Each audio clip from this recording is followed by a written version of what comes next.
Бүгін күн суықтап кетті. Бисмилла деп бүгін. Екіншісini үзіп атам, бұл біріншісі емес. Екіншісі мынандай болып чоңайып қалды. Ондай болса. Бисмилла деп үзгенше.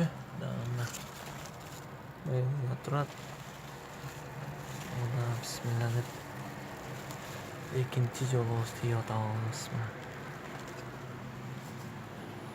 Ана бүрөсү канча 15-20 сантиметр, 20 емес, 15-тен ашығырақ, 18 бүрөсү мына дагы мындай бүрсө мына чоңоюп баратат.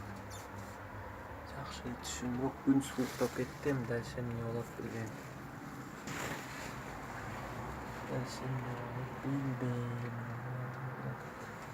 Ошо помидорлор болсо точно пышпай калды.